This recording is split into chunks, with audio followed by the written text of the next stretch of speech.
What if I told you that your tight hamstrings, your cranky lower back, your stiff shoulders, and that nagging groin ache aren't 5 separate problems? They're one problem showing up in 5 different places. Your body is a chain, and right now, somewhere in that chain, there's a link that's stuck, and every other link is quietly compensating for it. Today, I'm giving you the 5 most effective mobility fixes I know, targeting the exact areas where almost everyone gets stuck: hamstrings, hips, low back, shoulders and neck, and the one area nobody thinks about until it starts hurting. Do these consistently, and you won't just move better, you'll feel like you got years of stiffness back. Let's get into it.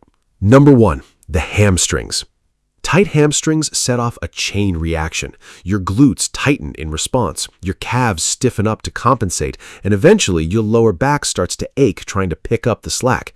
Here's what almost nobody tells you. Most tight hamstrings aren't actually tight muscle tissue at all. Your sciatic nerve runs from your lower back all the way down the back of your leg. And after years of sitting, that nerve can get restricted, stuck, essentially, inside the tissue around it. Your brain interprets that restriction as hamstring tightness, so you stretch, and nothing changes. That's because you're treating the wrong problem. The fix that actually works almost instantly for most people is a nerve glide. How to do it.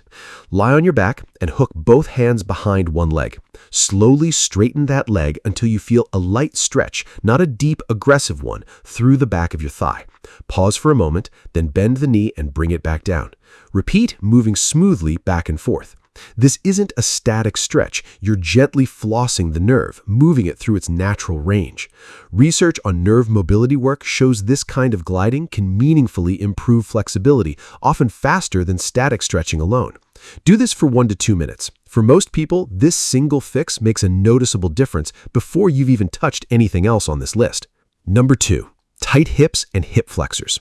Once your hamstrings are cooperating, the next target is your hips, and this one matters more than almost anything else on this list. Your hips sit at the center of your entire kinetic chain. They support your lower back above them and control how your knees track below them. Improve hip mobility, and you improve nearly everything your body does: walking, bending, standing up from a chair, all of it. My go-to movement here is the deep squat hold. How to do it. Set your feet slightly wider than hip width apart and lower yourself as far as you comfortably can.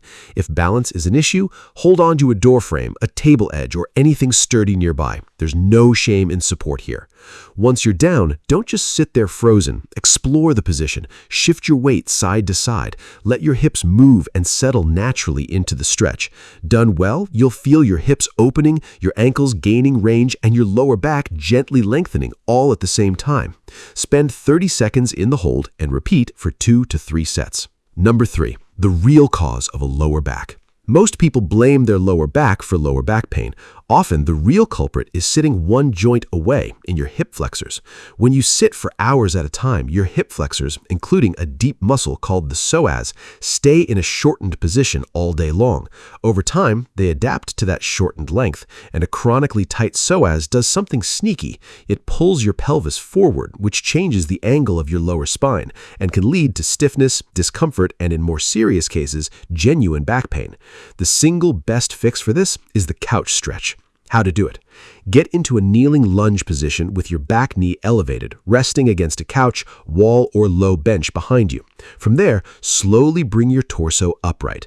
If you're already tight, you'll likely feel a strong stretch through the front of your hip and thigh right away. If so, just stay there and breathe. If it feels too easy, gently drive your hips backward to deepen the intensity. Stay relaxed, breathe into it. Let the stretch open gradually rather than forcing it. Hold for 1 to 2 minutes per leg, adjusting based on how tight that side feels. Number 4, shoulders and neck. Few things are more frustrating than tight shoulders and neck, because when this area locks up, it doesn't stay quiet. It often escalates straight into tension headaches. This tightness usually comes from a predictable combination: overactive trap muscles, a stiff upper back, and long hours in poor posture at a desk. All of that stress gets funneled into your neck and shoulders, and they end up absorbing tension that isn't even theirs to carry. The fix I rely on most is stick overhead rotations. How to do it.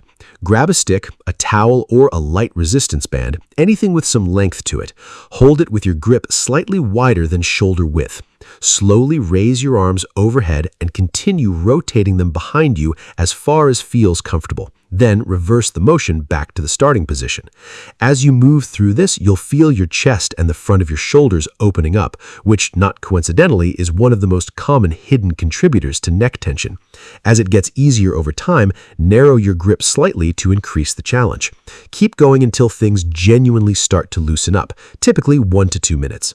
And the final fix, the most overlooked area in the entire body.